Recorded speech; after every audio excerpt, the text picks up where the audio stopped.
wisdom, prudentia, justice, justitia, temperance. You're listening to the Stoic Solutions Podcast, practical wisdom for everyday life. I'm Justin Vakula, and this is episode 60, Steve Carafit of the Sunday Stoic Podcast. We talk about how Stoicism can help us overcome adversity, including grief and illness, the appeal of Stoicism to non-religious people, music, and regret. We also talk about Steve's upbringing on a family farm and ethical considerations toward animals in one's diet. Steve is originally from rural western Ohio, where his family still farms the land his great-grandfather worked. Steve has an associate's degree in recreation and wildlife from Hocking College, a BS in field biology and environmental studies certificate from Ohio University, and an MS in systematics and evolution from the University of Alberta.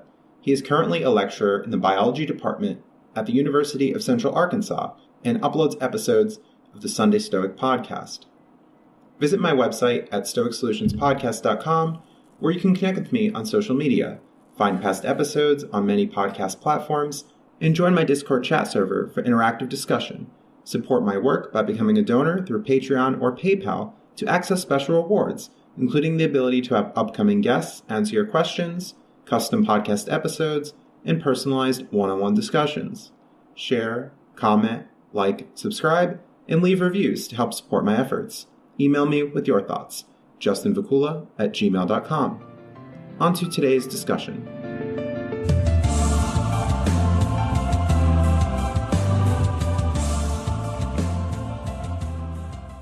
All right. Thank you for joining me for a discussion today. Thanks for having me on the show. So we get to do a cross cast as I was on your show, and now you're on mine to share your perspectives on Stoicism. Yeah, this is meta podcasting. And what was your story to Stoicism? Well, I think it started in high school. Being a science nerd, I decided to take Latin rather than, a useful language like Spanish or something.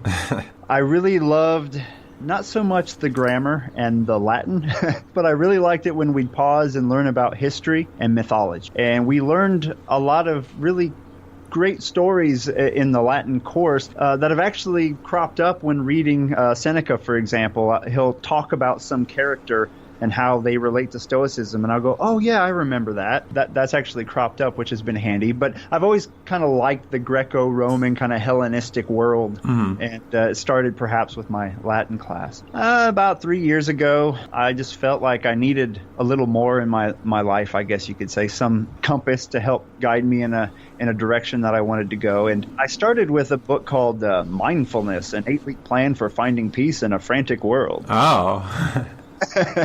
And it was a book on kind of Buddhist a Buddhist practice of mindfulness. It was a secular Buddhism kind of a thing, a Western Buddhism. So I was doing that and found it helped somewhat. I may not be a natural meditator, but I was doing it every day, and it was having some positive benefits.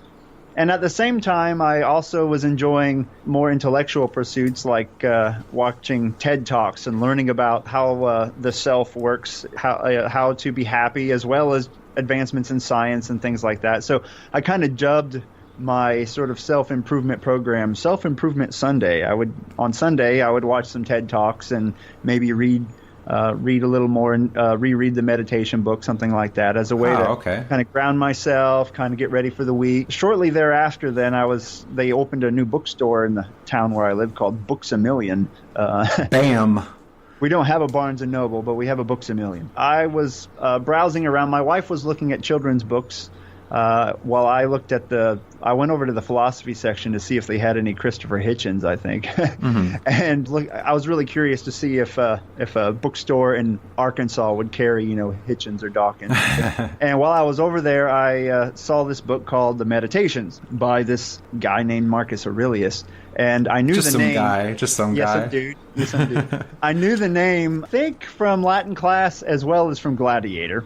The movie. I couldn't have told you where I had heard the name at the time, but I knew the name, and I thumbed through it because I had just read that book on meditation, so I thought, well, that's interesting. Oh, the same name. The universe has conspired. Yeah, serendipity. And I flipped through and saw these little pithy sayings and thought, that's that's kind of cool. Being the cautious person that I am, I thought I'd go home and Google it and see what I could find out before I dropped the money on the book. So I went home and looked it up and then found out about Stoicism while reading about the meditations. And that led me to William Irvin's book, A Guide to the Good Life. And luckily, my wife is a librarian, and I find this book for me. She brought it home, and my semester was ending. It was right around Christmas. And I read it cover to cover in like 3 days and went, ooh, I like this. About this speaks to me. A combination of self-improvement and reason all tied together.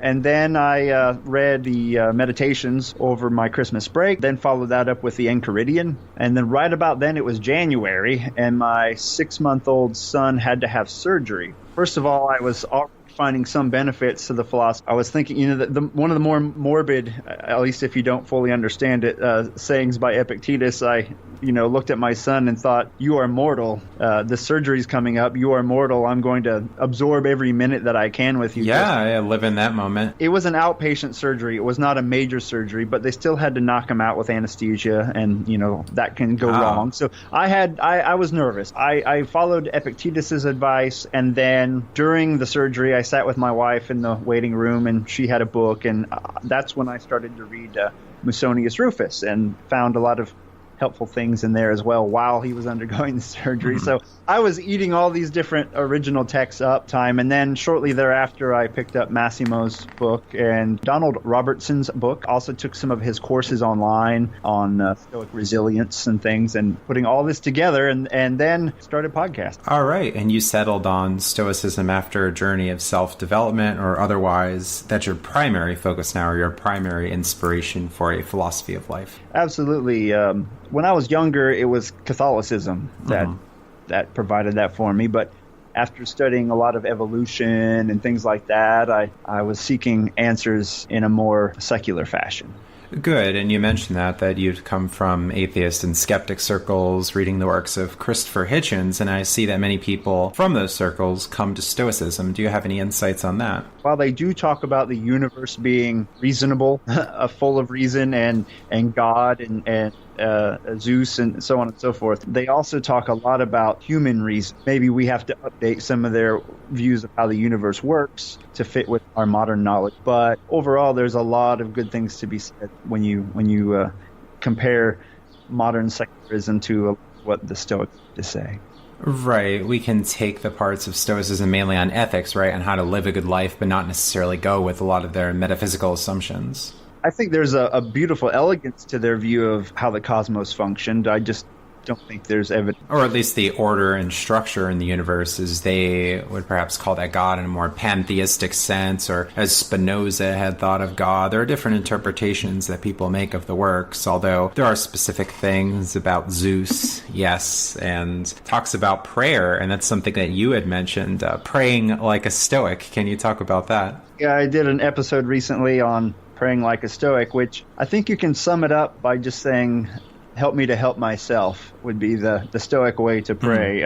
Don't sit there and say, hey, could you give me a new car, and could you help me win the lottery and things like that, or make sure my team wins the big game this weekend. The things that are okay to pray for from a Stoic perspective would be, can I be more courageous? Can you help me to be more courageous? Help me to build up those things that are within my power. And everything else is outside your power and shouldn't really be prayed for. In fact, Seneca often talks about it being almost like a curse to have someone pray for external on your behalf, like, could you make my son rich, and so on and so forth. Okay, well, what if the gods grant you that wish and suddenly you're rich? That doesn't make you a good person. In fact, it might drive you into being a bad person. Even in the works of Epictetus, there's a passage I remember about lamentations towards someone complaining about their nose running. Will you have hands? You can use those, right? Use your hand to wipe your nose, exactly.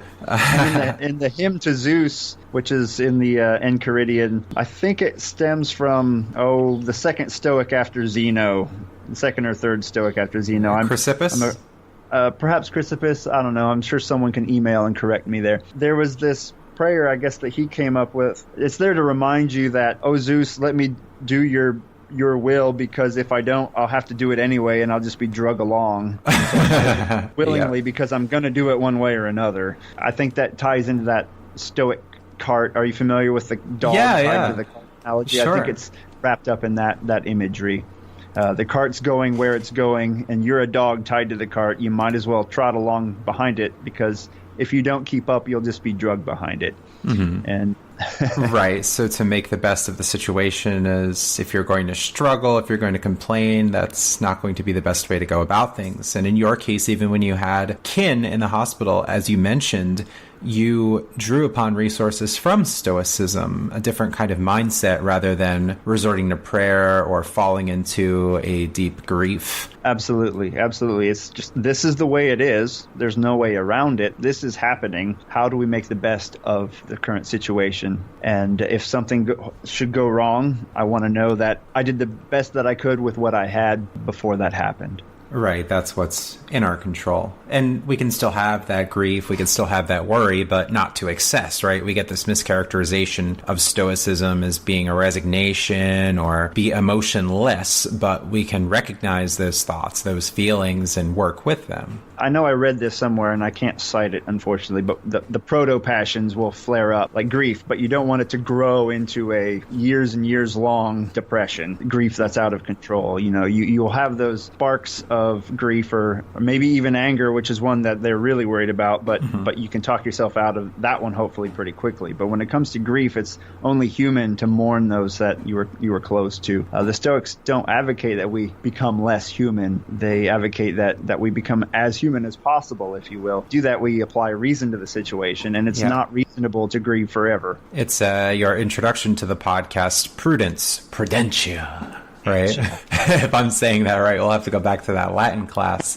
It's interesting that you started the podcast rather than just keeping the information to yourself, as so many people, I'm sure, have read the works of Marcus Aurelius, Epictetus, Seneca, but they're not out there creating content. They're not out there sharing the information. So what led you to share that information and to create a podcast that's pretty regular? It probably ties back to being a kid and having a tape recorder, recording my voice and going, "This is the news," and things like that, pretending I was on the radio or on TV, doing noises and voices. I always enjoyed that. I don't know why. Part of my DNA, I guess. I hadn't done that for quite some time, but by the time I was in graduate school in Alberta, Canada, in about 2005 or 6, podcasts were a thing. I had not heard of podcasts before that, but I got my first iPod around that time and was on iTunes and discovered podcasts. And I had downloaded a few and started listening. And kind of cool, it's kind of like how YouTube has the average individual to suddenly sort of be a TV star if anyone watches, right? In this way, you could be on the radio, if you will, all on your own. Democratized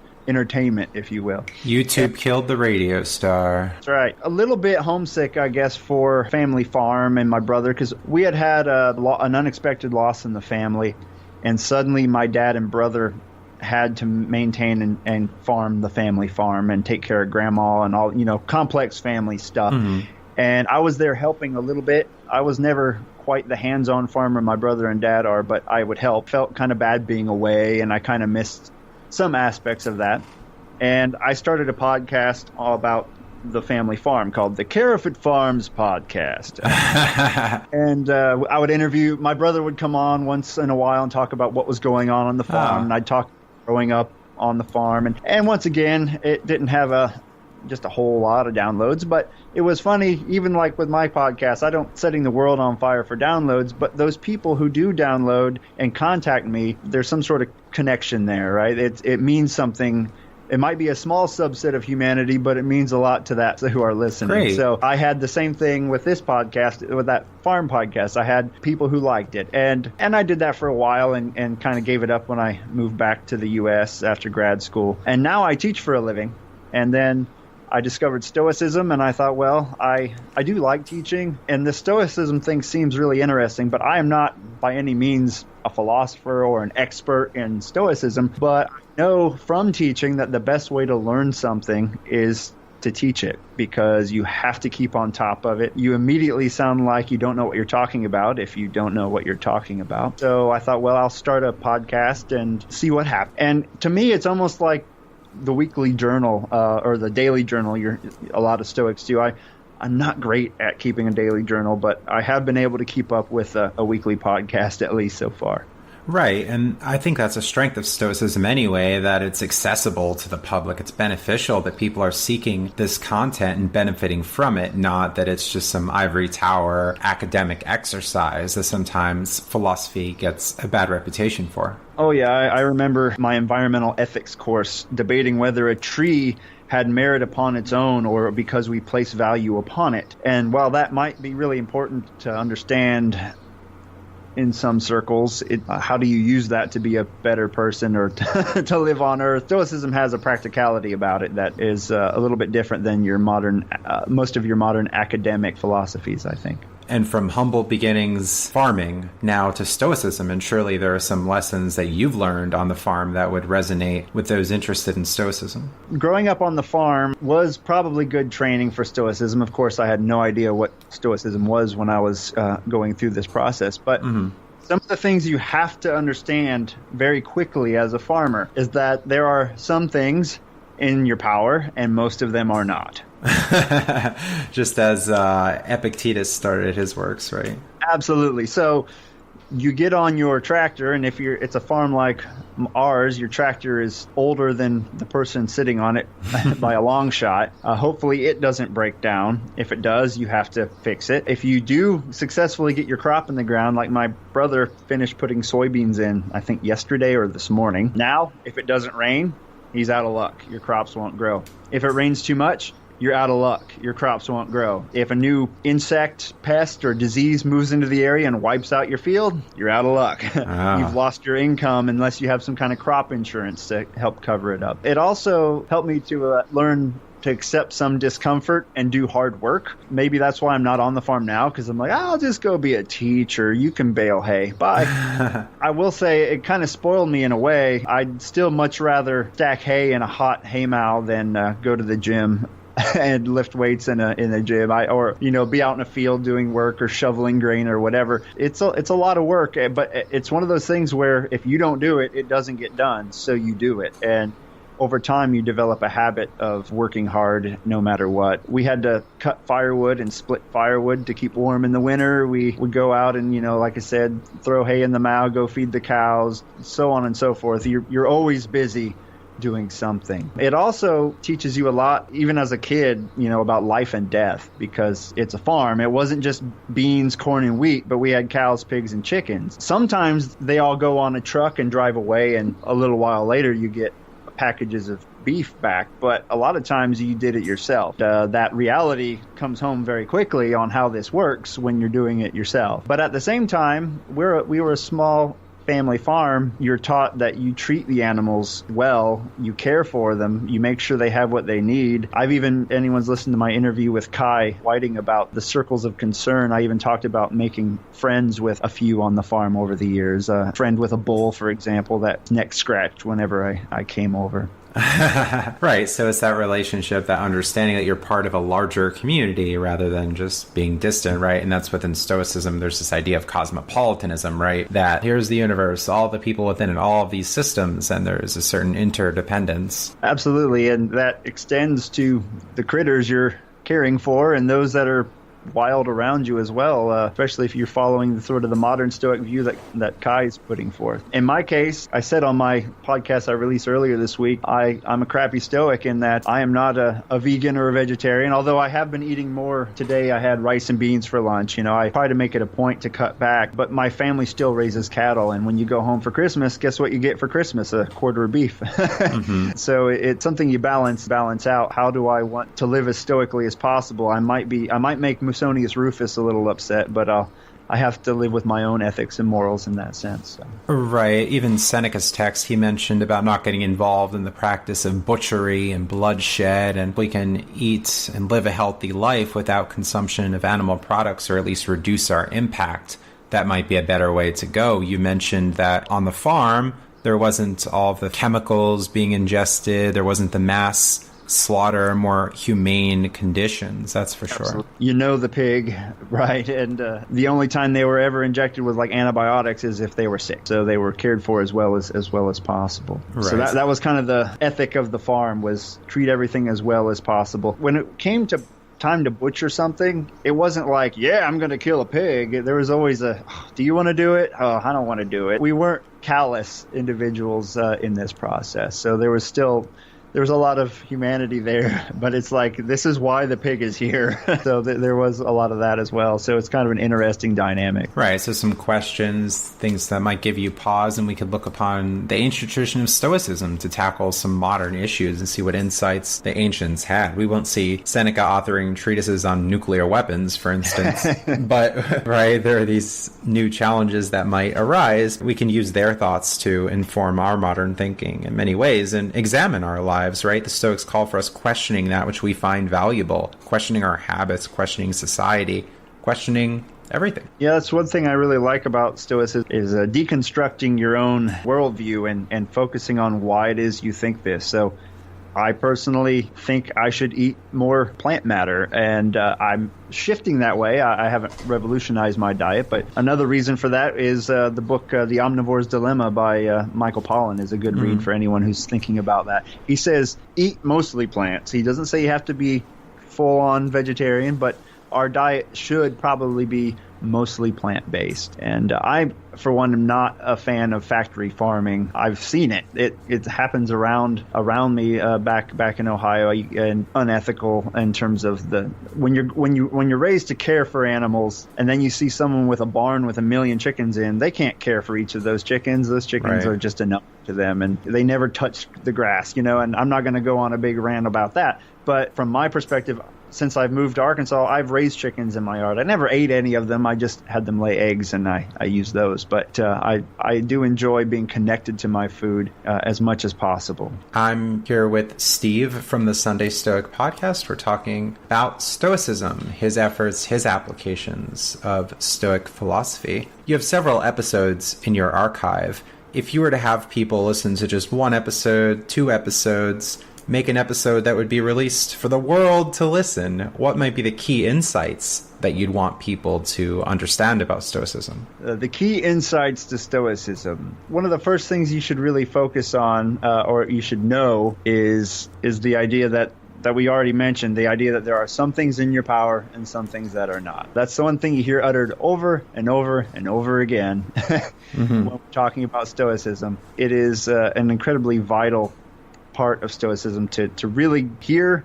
and then internalize. And it can take a while to actually internalize it, to really accept that some of the things you worry about probably aren't really under your power, and to let them go, or at least put them on the back burner and not feel like a failure if they don't go the way you wanted them to go. That would be one of the take home, it's basically line 1 of the Enchiridion. Start thinking about the things that are controllable and things that are not controllable, and start focusing on the things that you can deal with. It seems like a lot of our anxieties and fears and despair center around things that are outside of our control. If we are able to reorient and focus on things that are, or say, what productive thing can I do about this? What is a better perspective to take? What can I do? Yeah, one thing you can do is just cut back on your consumption of the news. You may be able to affect some things with a protest or a letter writing campaign. I'm not saying you can't have an influence, but you can get riled up and angry too, if depending on your political persuasion, based on what you're seeing on the news as well. And in fact, I think no matter what side you're on, you're going to get riled up and angry. Right. There appears to be a new moral outrage each day, right? These online groups of people, hashtags, lamentations. I love that word, lamentations.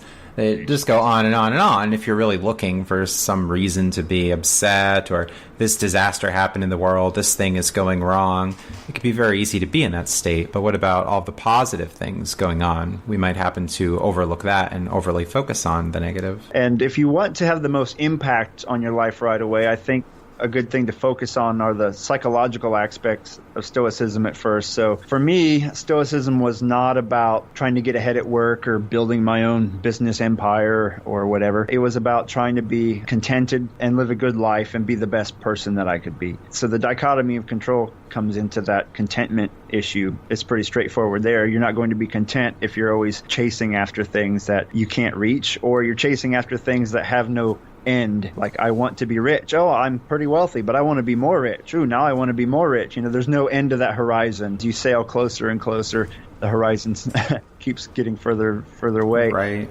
I think Seneca puts it, what you thought was the top of the ladder is just another rung. You're like, hey, I made it. Then you're like, oh, I could go higher. There's other people still above me. I guess I should climb higher. And so you don't get that contentment that you might otherwise have. Worked on that. I think a deeper dive can be taken. There's much more to a life philosophy, of course, than that self-help component. So on a podcast like yours or mine, or a book on modern Stoicism, we often get snippets and sound bites. Marcus Aurelius said, and then like 3 lines, and then you move on. But if you want to get a feel for what they were really saying, you should really look at it as a whole and dive deeper. And luckily, you can read through the works of Marcus Aurelius in a day or two, and the same thing with the Enchiridion. It might take a little longer with the Letters from a Stoic by Seneca, for example, or the Discourses of Epictetus, but you can get a lot of the primary text pretty quickly. And really accessible. And our lovely book that we both got from Ward Farnsworth categorizes a lot of that information really well. He put together a great book where, once again, it's snippets of what they had to say, but you get several snippets for any particular topic. So you can see what Seneca had to say about it, Marcus Aurelius, and then even others who were not necessarily Stoics but had a Stoic viewpoint. You can see what they had to say about it as well. Montaigne. Yes. And yeah, now I'm like, I got to read him too. Like, how big is this library? It's just a rung. It's just a rung, you see. It's another rung in the ladder. There's no end. He also warns us for our library small and be really well acquainted with few authors, and that can be a challenge. Lots of information out there. A wonderful thing in the modern age. No reason to say I'm bored. There's nothing to do. Right. Right. I've heard this said before. I might use it when my child is a little older and telling me he's bored. This probably sounds a little mean though, but I've heard it's effective if a child says, "I'm bored." You can say, "You're not bored. You're boring." It's like a George Carlin thing. Huh? Right. If you're bored, there's something wrong with you. Right. Or they're not using their words well. Maybe they feel overwhelmed or exhausted. Right, exactly. They're looking for something new. I don't know. But there's a stick. There's a book. Find something to do.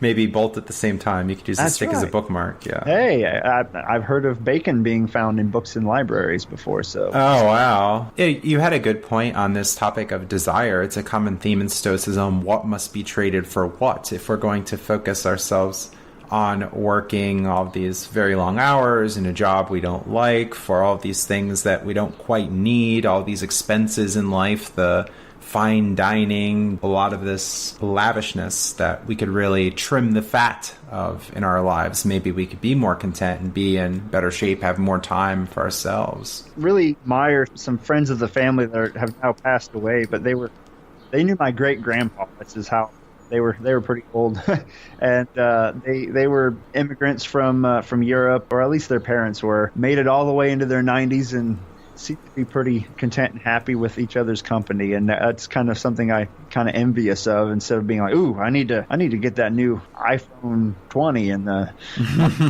don't know, I should get a newer one, and just pursuing all of these things that I could probably do without.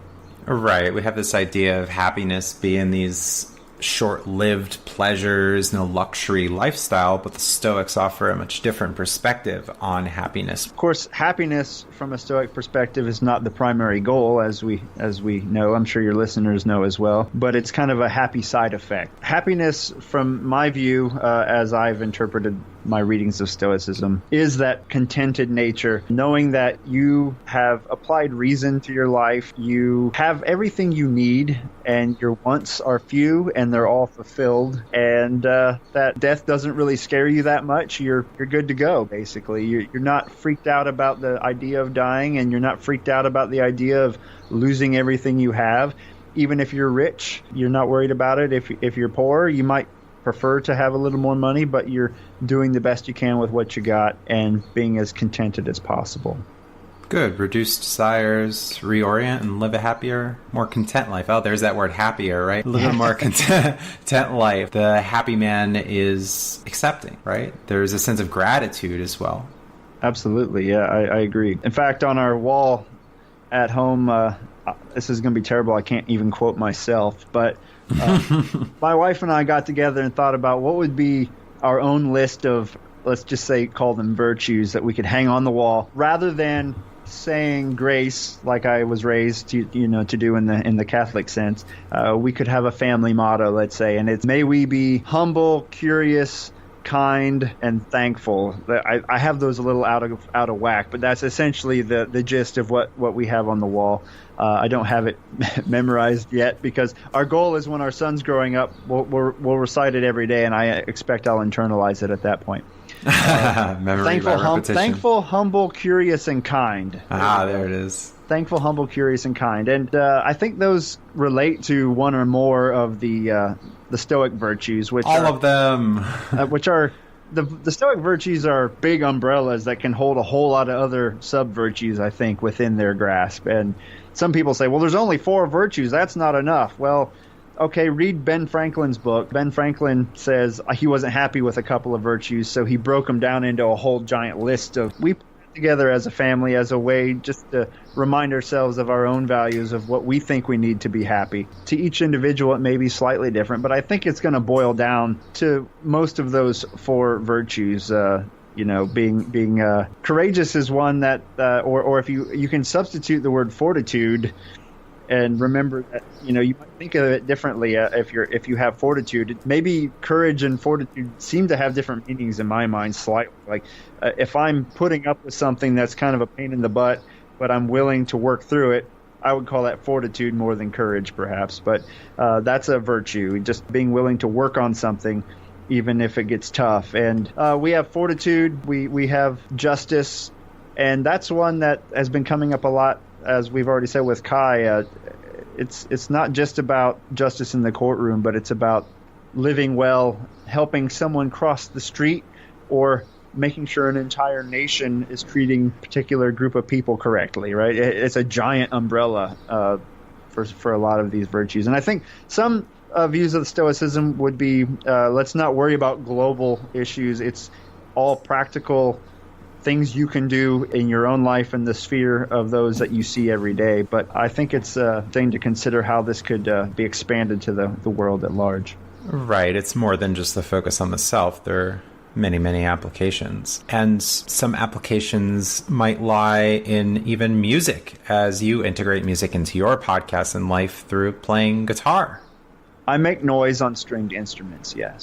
Some noodling. I started playing guitar when I was 19, so probably too late to be any good. Good guitarists start when they're quite young, I'm afraid. But I can strum and make some noise, and I'll call what I do singing, but, I do what I started playing guitar, like I said, when I was 19. I was kind of awkward and shy, and guitar really helped me to get through that. Like, I event, a group of people where I might have been awkward and standing in the corner or something, but you strum guitar and suddenly people want to be around you, assuming you're playing something they've heard of. It kind of broke the ice, made it easier to be a little more boisterous and vocal, and I'd sing, but they'd sing along, and then when you're done with the guitar, they want to talk to you about it. And it was easier for me to kind of go from an introvert to a mildly extroverted personality, using the guitar to help me get through that. And it also was, I think, a good way, once again, to practice grit or fortitude. There are so many guitars that are in people's closets that have been tuned once, strummed twice, and then their fingers hurt and they got put away. It's something to stick with. You have to stick with it if you're going to get anything out of it. I also like songwriting. I've written several songs, nothing that you're going to hear on the radio, I'm afraid, but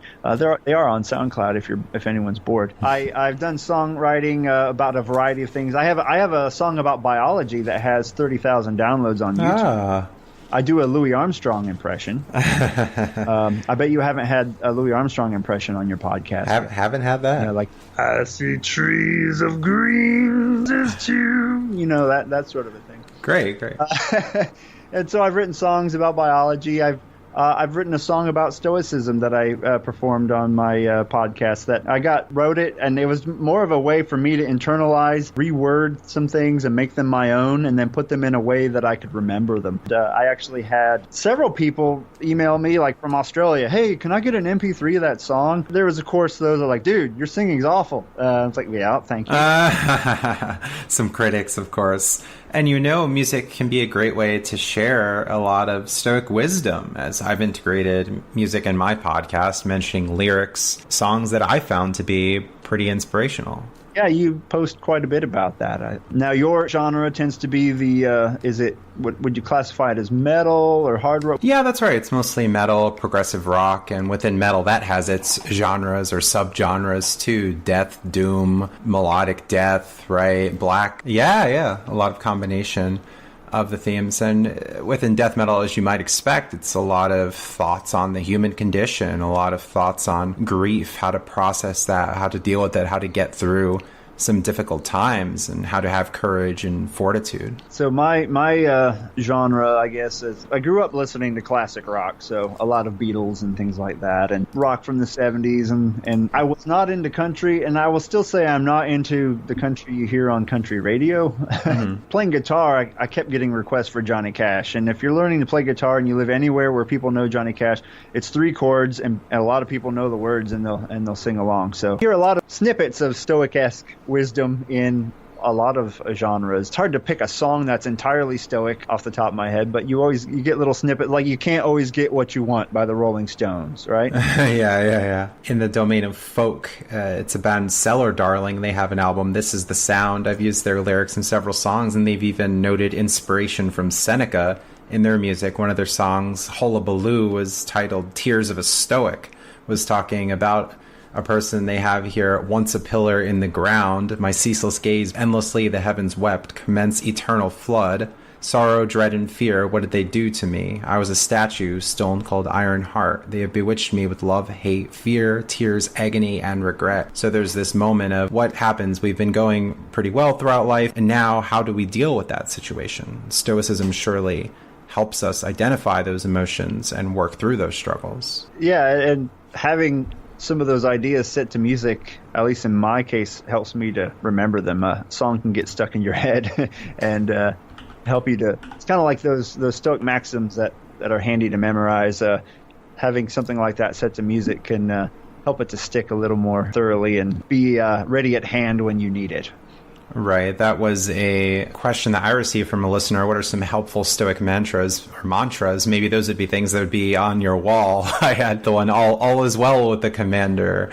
Right. That was I have lost nothing. I have lost nothing. Yeah, Stilbo, right? Or Stilpo, as you mentioned. Depending on who you talk to. I have an episode like that as well. I think it's called Stoic Maxims, but they could find one that I did as well. I have found several of their sayings to be handy, but then when called on the spot, I'm not so well versed to just pull them out of thin air all the time. But there are a lot of excellent sayings, and then just some of the ideas, like remembering, well, Socrates did not consider death to be an evil, things like that the Stoics would pull from.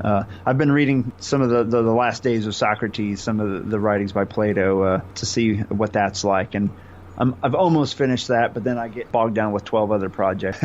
Right, it's another one here. It's a song called Leave No Trace from the band Anathema. They've had several style shifts throughout their albums, starting at the death and doom metal, more toward a progressive rock and more of an ambient sound. They have this song, Leave No Trace, that echoes themes of life being short, the shortness of life, right? From Seneca, here and now we are gone in a heartbeat, a dream in the passage of time. Chances are fading, this world isn't waiting, the moment is passing you by. Yeah, and Seneca and Socrates both, they were both pretty old for their era, I'd say, but they were both had to end their lives more quickly than perhaps they would have liked. So they should know better than anyone the importance of thinking about the shortness of life. Yeah, to really value that before it comes to an end, to really live this fulfilled life and not have these regrets later in life. I didn't get to do this, I didn't get to do that, or I wish this could have happened. I wish I had taken that opportunity. Yeah, I was an environmental consultant after college working at Fort Knox, thinking I should go to grad school. If I don't go to grad school, I'll regret it. So I decided rather than make a lot of money, because I was getting paid pretty well, I'd go to grad school, and now I'm in the not quite so lucrative world of education. I never go home and think what I'm doing doesn't have some value. Trying to live my life with as few regrets as possible has been something I often have thought about myself. So. Right. And on that notion of regrets, it's interesting. I've had a listener question sent to me. Perhaps you can offer your take. Bonus. Here's the listener. He writes, suppose you have a job that entails some set of critical actions that, if you were failed to complete, would result in a serious injury or death. Assume you were trained and expected never to make an error. Stoicism would say that the only thing under your control is that you do your best. But is that enough? I feel there is a higher standard in play that goes beyond just making an honest effort. I can't rule out the reality that anyone can make a mistake, no matter how trained and experienced, but such a fatal lapse in judgment would be unacceptable. Regret seems to be a reasonable emotion. How could I have done otherwise? Blame and guilt might be appropriate. Wow, this is a terrifying hypothetical situation. It's kind of like the train driving towards the bus of kids and the person on the bridge that you could shove off to stop. Trolley dilemma.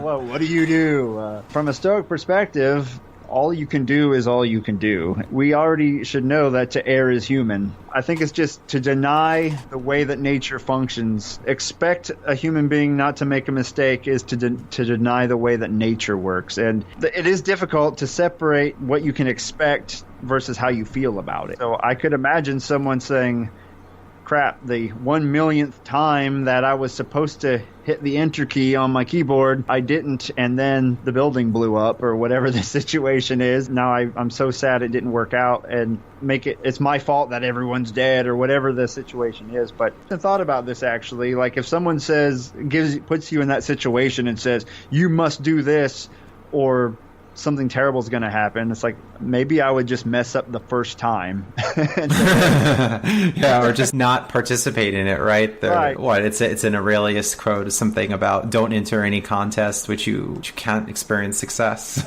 Exactly. Like, I will not participate. Like, eventually I'm going to fail, so I'll just stop it right now.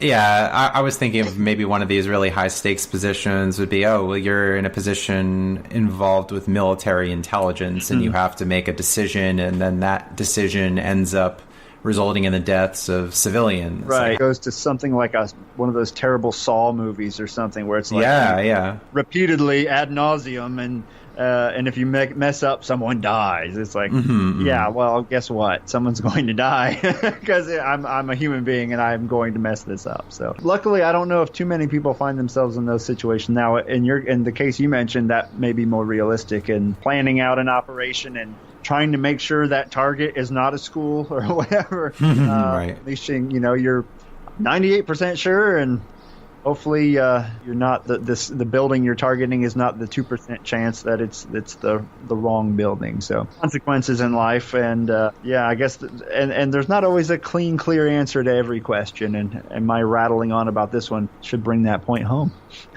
Very good, and it was really nice to talk. Questions in the script we didn't get to, so it was a great opportunity to chat with you.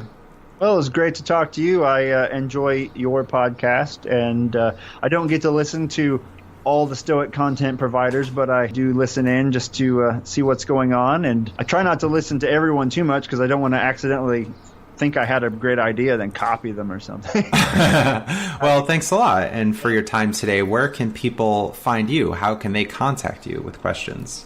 Well, you can email me at sundaystoic@gmail.com. You can get a hold of me on Facebook. My username Sunday Stoic, or Twitter @Sunday Stoic. Well, we'll play it out here with some exit music and some more information for our listeners. Thanks for your time today. Hey, great talking with you. Auf Wiedersehen. Visit my website at stoicsolutionspodcast.com, where you can connect with me on social media, find past episodes on many podcast platforms, and join my Discord chat server for interactive discussion. Support my work by becoming a donor through Patreon or PayPal to access special rewards, including the ability to have upcoming guests answer your questions, custom podcast episodes, and personalized one-on-one discussions. Share, comment, like, subscribe, and leave reviews to help support my efforts. Email me with your thoughts, justinvacula@gmail.com. Podcast music, used with permission, is brought to you by Phil Giordano's symphonic metal group Fairyland, from their album Score to a New Beginning. Audio edits are brought to you by John Bartman. Have a great day.